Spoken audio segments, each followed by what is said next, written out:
जय माताजी मित्रों, हूँ ममता गोस्वामी। मारी चेनल ममतानी रसोई में तमारुं स्वागत छे।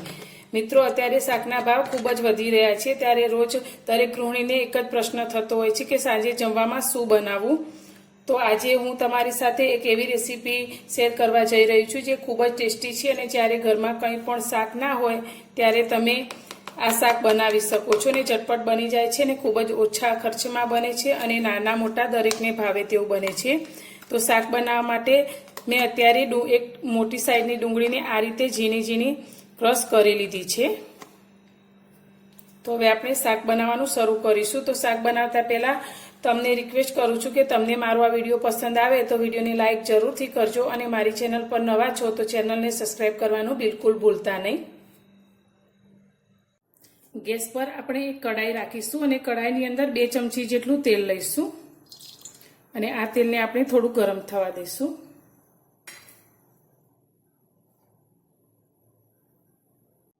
તેલમાં આપણે 1 ચમચી રાઈ એડ કરીશું અને સાથે આપણે 1 ચમચી જેટલું આખું જીરું એડ કરીશું।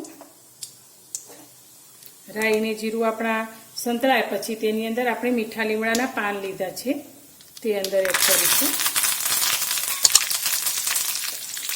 હવે આપણે જે ડુંગળીને ઝીણી કરીને રાખી છે તે તેલની અંદર લઈ લઈશું।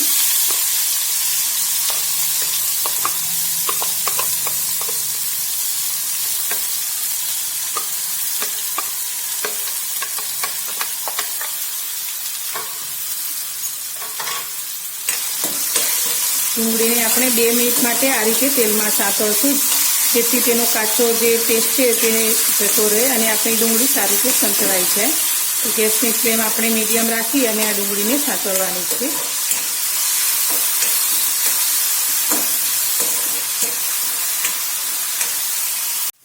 डूंगળી आपणी सारी रीते संतळाई गई छे। तो अत्यारे मैं लसणनी 5-6 मोटी कળી अने थोडું आदુ एम करीने झीणुं करी लीधुं छे। तो ते पण आपणे आ डूंगळीनी साथे लई लईशुं। तो आ शाकनी अंदर आ रीते झीणुं करेला लसणनो टेस्ट खूब ज सारो आवे छे। तेने पण आपणे आ रीते 30 सेकंड जेवुं सातળી लईशुं। अत्यारे मैं एक नाना टामेटाने आ रीते एकदम झीणुं कट करी लीधुं छे ते आपणे अंदर एड करीशुं। तमे आ शाकनी अंदर टामेटुं ना होय तो तेने स्कीप पण करी शको छो,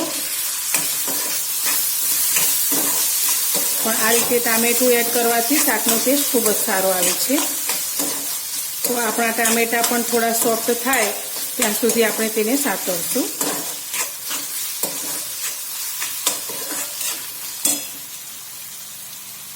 टामेटा पण अपना सारी रीते सॉफ्ट थई गया छे। तो हवे आपणे आनी अंदर मसाला करीशुं।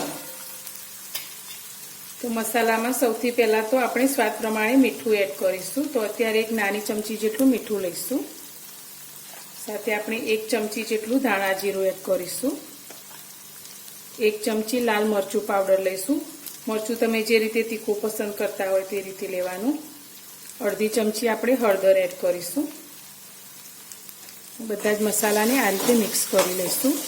तो आपणा मसाला सारी रीते तेलमां सातळवाना छे। तो सातळती वखते मसाला दाजे नहीं तेना माटे आपणे तेनी अंदर थोडुं पाणी एड करीशुं। तो 3-4 चमची जेटलुं पाणी लईशुं अने आपणुं पाणी बधुं ज बળી न जाय त्यां सुधी आपणे आ मसालाने सातळवाना छे। આપણું પાણી બળી ગયું છે અને મસાલા સારી રીતે સંતળાઈ અને આ રીતે તેલ છૂટું પડ્યું છે। તો હવે આપણે આની અંદર 1 ગ્લાસ છાશ રેડીશું। તો છાશ આપણી બહુ ખાટી ના હોય તેવી લેવાની છે। જો તમારી પાસે ખાટી છાશ હોય તો તમે 1 કપ જેટલું પાણી પણ લઈ શકો છો। તો આપણે મસાલા સાથે છાશને મિક્સ કરી લઈશું અને આને આપણે સારી રીતે ઉકાળીશું। તો અત્યારે મેં मीडियम खाटी छाश लीधी है एटले 1 ग्लास जेटली छाश आपणे एड करी छे। छाश आपणी सारी रीते उकळवा लागी छे। तो अत्यारे मैं आ रीतनुं एक 5 रूपियानुं पेकेट लीधुं छे जेनी अंदर आपणे पापड़ीनुं पेकेट छे जे आपणे आ शाकनी अंदर उमेरीशुं। तो फक्त 5 ज रूपियामां आपणे आ पापड़ीनुं शाक तैयार करीशुं। तो अत्यारे आपणे आ पापड़ी अंदर एड करीशुं। तो तमारे जे रीते शाक बनाववानुं होय ते रीते तमे पापड़ी एड करी शको छो। तो अत्यारे मैं 1 पेकेट पापड़ी लीधी छे। તેને સારી રીતે આપણે ગ્રેવી સાથે મિક્સ કરી લઈશું અને આને આપણે એકાદ મિનિટ માટે આ રીતે થવા દઈશું. તો આજે આપણે પાપડીનું શાક બનાવીએ છીએ, જે ખૂબ જ ટેસ્ટી બને છે. 1 મિનિટ જેવું થઈ ગયું છે. તો અત્યારે આપણે શાકની અંદર 1 નાની ચમચી જેટલી ખાંડ એડ કરીશું. તો આપણે આની અંદર ગળપણ જેવો ટેસ્ટ નથી લાવવાનો, પણ આ રીતે થોડી જ ખાંડ એડ કરવાથી શાકનો ટેસ્ટ ખૂબ જ સારો આવે છે. અને સારી રીતે મિક્સ કરી લઈશું.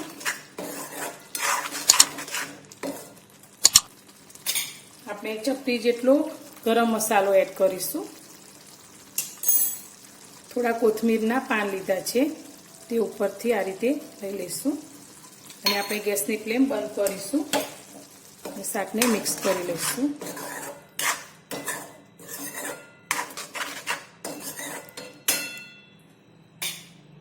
શાકને આપણે સર્વ કરશું. તો મિત્રો તૈયાર છે આપણું શાક. તો આ શાકની રેસીપી તમને કેવી લાગી તે મને કોમેન્ટમાં જરૂરથી જણાવજો અને આ શાકને એકવાર તમે ચોક્કસથી ટ્રાય કરજો, તો બધાને ખૂબ જ ભાવશે. મારી આ રેસીપી તમને પસંદ આવી હોય તો વિડીયોને લાઇક કરજો, શેર કરજો અને ચેનલને સબસ્ક્રાઈબ કરવાનું બિલકુલ ભૂલતા નહીં. તો ફરી મળીશું એક નવી જ રેસીપી સાથે નવા વિડીયોમાં.